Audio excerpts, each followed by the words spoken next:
Šalom in dobrodošli nazaj v Izrael za Alino. Danes bomo skupaj odšli na biblično potovanje. Vendar ne zato, da bi sledili kraljem ali prerokom, temveč da bi našli velikana Goljata. Iskali bomo sledi v starodavnih rokopisih in arheologiji, da bi našli točno mesto, kjer je bil Goljat, Filistejec, pokopan.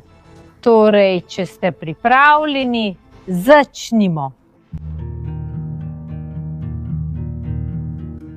Zdaj hodimo po cesti, stari več tisoč let. In ta pot je povezovala dolino Ela z Jeruzalemom. Pred približno 2000 leti so Rimljani izboljšali to pot, naredili te stopnice, po katerih zdaj hodimo, in tlakovali še več delov te ceste. In da vidite, kako pomembna je ta pot, se uporablja še danes. Ne teh 2000 let starih stopnic, ker so ohranjene. Ampak lahko vidite in tudi slišite, da tik ob nas poteka sodobna cesta. In če se povzpnemo po njej, še vedno pridemo na isto mesto. Pridemo v Jeruzalem. In zakaj je to tako pomembno? Kajti v dolini Ela se je zgodila ena največjih bitk v Svetem pismu. Bitka med Davidom in velikanom Goljatom. In kot vemo, David svojo pračo zadene Goljata, ki pade. David mu odseka glavo in jo odnese kam? Do območja Jeruzalema in nato jo od tam predstavi kralju Savlu. Ko je Filistejec začel prihajati proti Davidu, je ta hitro stekel proti bojni črti, da bi se z njim soočil. Vzel je kamen iz svoje torbe, ga zavihtel s pračo in zadel Filistejca v čelo, tako da se je kamen zagozdil in ta je padel z obrazom na tla. Tako je David premagal Filistejca s fračo in kamnom. Brez meča v roki je podrl Filistejca in ga ubil. David je stekel in stopil nad njega, potegnil Filistejčev meč ter ga dokončno ubil, tako da mu je odsekal glavo. Ko so Filistejci videli, da je njihov bojevnik mrtev, so se umaknili in pobegnili. David je vzel glavo Filistejca, jo odnesel v Jeruzalem in shranil Filistejčevo orožje v svoj šotor. Takoj, ko se je David vrnil, potem, ko je ubil Filistejca, ga je Abner pripeljal pred Savla. David je še vedno držal Goljatovo glavo. In zato obstaja velika verjetnost, da je David izbral najlažjo in najbolj dostopno pot do Jeruzalema, ki je povezovala obe točki, prav to pot. Ampak, če je Goljatova glava šla prav po tej poti, kaj se je zgodilo z ostalim delom, z njegovim telesom? In to je tisto, kar bomo zdaj skupaj odkrili.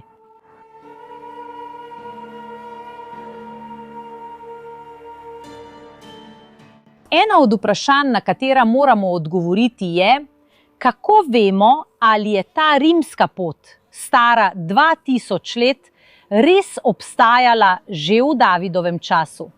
In zato lahko preberemo študije, ki jih je objavilo Ministrstvo za starine Izraela. Iz njih lahko razberemo, da Rimljani redko izumljali nove poti in ceste. Namesto tega so prevzeli poti, ki so jih že uporabljali domačini in trgovci, ki so bile pogosto le improvizirane stezice. Rimljani so jih nato tlakovali, razširili in uradno priznali. Poleg tega je to pot, ki ima največ topografskega smisla, saj je dolina Ela naravni koridor med obalno ravnico in gorami Judeje. Če bi pot potekala po drugi poti, bi bilo veliko več dolin in hribov, z vzponi in spusti. To pa je bilo daleč od idealnega v tistem času, ko so vse opravili peš ali na živalih. In še en namig so prav številna arheološka najdišča iz Davidovega časa, ki so zgrajena ob tej poti. Kot Hirbet Kajafa, ki je biblijski Šaraim, in ta je nadzorovala ter varovala to cesto. In zaradi vsega tega vemo, da ta cesta ni stara 2000 let, ampak več kot 3000 let. Nadaljevali smo po naši poti, dokler nismo prišli do tega kraja, ki se imenuje Horvat Hanut ali Hirbet Hanut, kar pomeni ruševine počivališča. In jasno lahko vidite ruševine tukaj za nami. Ampak kaj so te ruševine? To so ruševine cerkve iz bizantinskega obdobja, ki je prvo krščansko obdobje v vsej sveti deželi. Vprašanje je, kakšen je bil smisel gradnje cerkve tukaj? Na kraju, ki je vsaj na prvi pogled videti sredi ničesar. Tukaj zgoraj poteka cesta, po kateri smo prišli. Nadaljuje se tukaj. Ampak okoli nas, povsod drugje, vidimo samo drevesa, gozd, naravo. Ampak ja, obstaja zelo poseben razlog, zakaj je bila cerkev zgrajena prav tukaj. In prav Bizantinci so nam zapustili zapisano zgodovino tega kraja. Natančneje, romarji v Sveto deželo. Za tiste, ki ne veste, sem turistična vodnica tukaj v Izraelu. Spremljam številne romarje, ki prihajajo iz različnih koncev sveta, da bi spoznali cerkve, zgodovino in svete kraje. In včasih ljudje mislijo, da je to nekaj modernega. Ampak ni. Že od začetka krščanstva so kristjani romali, odhajali v zgodovinske svete kraje, da bi jih spoznali. In to je bilo zelo prisotno v bizantinskem obdobju. In imunike več kot enega bizantinskega romarja, ki je obiskal to cerkev in nam opisal svoj obisk. In kaj nam pripovedujejo? Da je cerkev stala prav ob cesti. In poleg cerkve, ki jo danes poznamo kot Hirbet Hanut, je bil grob Goljata. Že takrat so nam pripovedovali o grobu tukaj zraven, ki so ga obiskovali. In ne samo, da so ga obiskovali. Tukaj so počeli še nekaj, kar bomo tudi mi naredili na koncu. In zdaj bomo skupaj najprej obiskali cerkev in nato Goljatov grob, na enak način, kot so to počeli romarji v preteklosti. Gremo!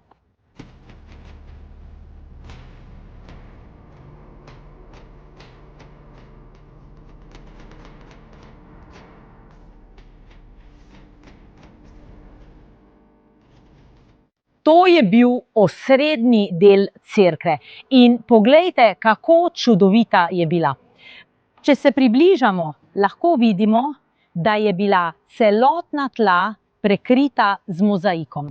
In mozaik je bil narejen v najmanjših podrobnostih, z upodobitvami rastlin, živali in sadežev. In ta mozaik je bil narejen z velikim trudom in predanostjo. In prav tako je to drag mozaik.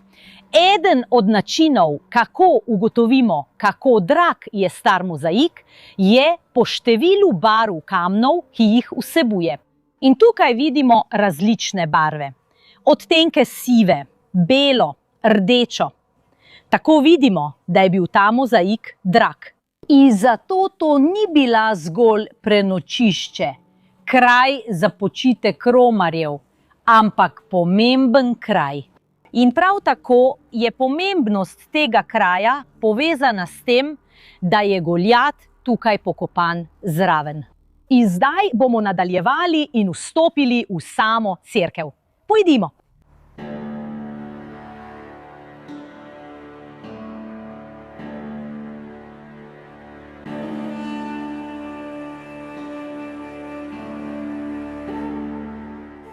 Ta cerkev je bila ponovno odkrita leta 1985 in nato prvič izkopana. In ena izmed osupljivih stvari, ki so jih našli na tem mestu, je prav njegov podzemni del, kripta cerkve. In zdaj bomo skupaj vstopili vanjo. Poglejte, kako osupljivo je to mesto, ljudje. In dovolite, da vam povem, kaj se je tukaj notri videlo. Ko so arheologi prišli na to mesto, so tukaj našli preprosto sled sarkofaga.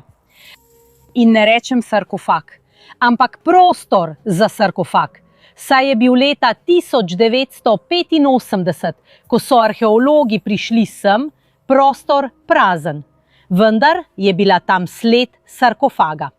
Torej, vemo, da je bil tukaj v nekem obdobju nekdo pokopan. Ampak kdo je bil pokopan? Nimamo pojma. Prav tako ne vemo, kdo je odnesel sarkofag od tukaj, niti zakaj. In zdaj se pojavi vprašanje. Je to Goljatov grob? Ne, vemo, da ni. Čeprav je prostor res velik, je višina tega prostora, ko vstopimo noter, od tal do vrha, višina je 1,80 m, kar je veliko za grobni prostor. In 2,5 metra krat 2,5 metra, torej verjetno ne bi bilo dovolj prostora za pokop Goljata. Ampak oznaka sarkofaga je velikost povprečne osebe, ne velikana. Torej, nekdo je bil tukaj pokopan, vendar to ni bil Goljat. In zdaj vam želim pokazati kraj. Pridite z mano. Vidite lahko, da tukaj že mnogo let nihče ni vstopil in prostor se je napolnil z vodo, zemljo, kamni. In zato tudi ne moremo videti celotne kripte. Poleg tega pa to res ni ravno prijeten kraj za bivanje. In to ne pomaga razrešiti skrivnost, kdo je bil v preteklosti tukaj pokopan.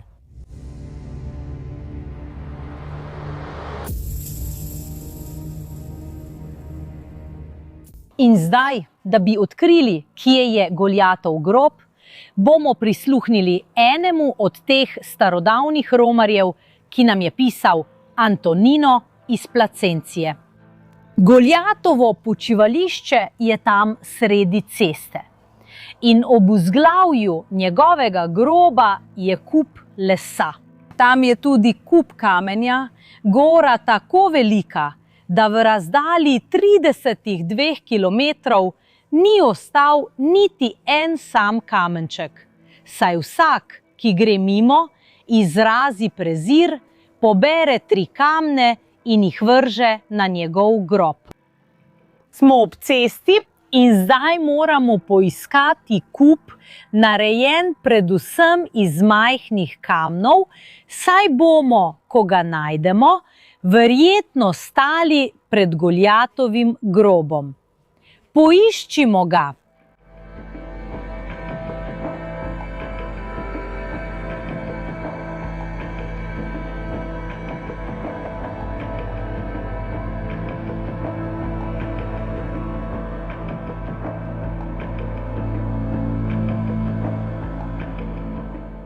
Kar vidimo, je majhen umetni hrib. Visok je 7 metrov in dolg 9 metrov. In arheologi, ki so preučevali to območje, so prišli do zaključka, da je to brez vsakršnega dvoma umetni hrib.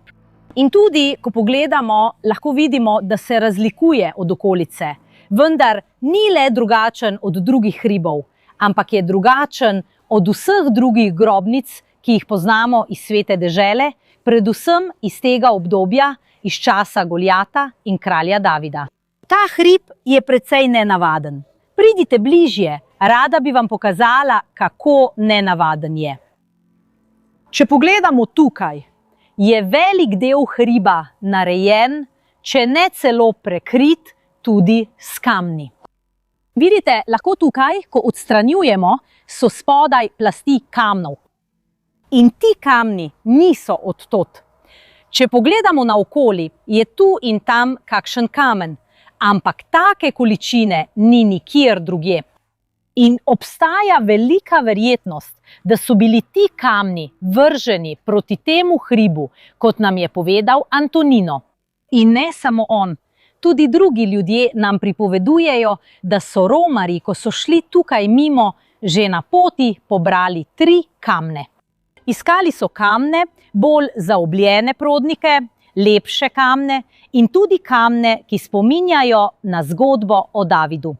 Saj je David vrgel zaobljene kamne, prodnike v Goljata. Tako so prihajali, oprostite, ljudje. Prihajali so, metali tukaj kamne in na ta način je hrib skozi stoletja in tisočletja tudi rasel. To je bila zelo znana tradicija v bizantinskem obdobju. Veliko kristjanov je prihajalo sem obiskovati to cerkev. Vendar jo je v 8. stoletju uničil ogromen potres. In potem je ta kraj začel toniti v pozabo. A ne popolnoma. Ljudje, ki so živeli tukaj v bližnjih mestih, so ohranjali to tradicijo živo. Prenašali so zgodbo iz očeta na sina, iz generacije v generacijo. In pripovedovali so, da je tam v Hirbet Hanutu hrib, kjer je pokopan Goljat. In pravzaprav je tukaj v 19. stoletju potoval še en popotnik, francoski raziskovalec z imenom Victor Guérin. Bil je zelo znan v svojem času in je ta kraj obiskal leta 1863 ter opisal Rimsko cesto, ruševine in ogromno kopico kamnov, ki naj bi bila po tradiciji grob svetopisemskega velikana Goljata. In pripoveduje tudi o tradiciji romarjev, da vržejo 3 kamne na to kopico kamnov.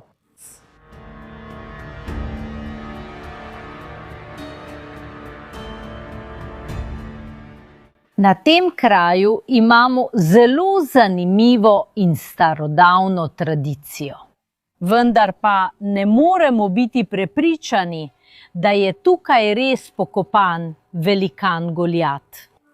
Edini način, da bi lahko preverili, ali je to res ta kraj, bi bile arheološka izkopavanja. Vendar izraelska vlada nima nobenih načrtov, da bi tukaj v bližnji prihodnosti izkopavali. In iskreno povedano, mislim, da ta kraj nikoli ne bo izkopan. Kajti obstaja politika izraelske vlade, ministrstva za starine, da ne izkopavajo na krajih, za katere je znano, da so tam grobovi, ali pa obstaja velika verjetnost, da so tam grobnice. In zato je možnost, da bi prišli izkopavati tukaj, res zelo majhna. Tako da ne vemo, ali je to grobnica Goljata ali ne. Kar pa lahko rečemo, da ima veliko zgodovinskega in arheološkega smisla, je, da je po tej poti tukaj, po cesti, ki je za nami. Je šla Goljatova glava, ki jo je David nesel proti Jeruzalemu. Čeprav ne vem, ali je tukaj Goljat ali ne. Ali je tradicija metanja kamnov na pravem mestu? Za vsak slučaj bom vrgla tudi jaz svoje kamne tukaj danes in da mi pomaga, imamo prav posebnega gosta. Živijo, mahči. Vsi recite mojemu očetu šalom. Šalom, ljudje, vse v redu. Poglejte, prinesel sem kamne. Že je pripravljeno. Tale ti zavodija navada, pejmo. Pojdimo, torej ti vržeš 2, jaz tukaj 1. Torej ljudje, tako kot so romarji v starih časih počeli, bomo tudi mi. Torej Golijas, gremo. Evo ti, Golajas. Še eno, Goljas. Tako je ljudje. Ne vemo, če smo na pravem mestu, ampak obstaja velika verjetnost, močna zgodovinska tradicija, ki pravi, da je tukaj Goljasovo telo. Upam, da vam je bil današnji video všeč. In vsi, ki vam je bilo všeč, ne pozabite na mojo stalno prošnjo, prav? Kliknite na všeček, pomagajmo moji hčerki Alini. Najlepša hvala, oče, najlepša hvala vsem, ki ste gledali in se vidimo naslednji teden. Čau vam, prijatelji.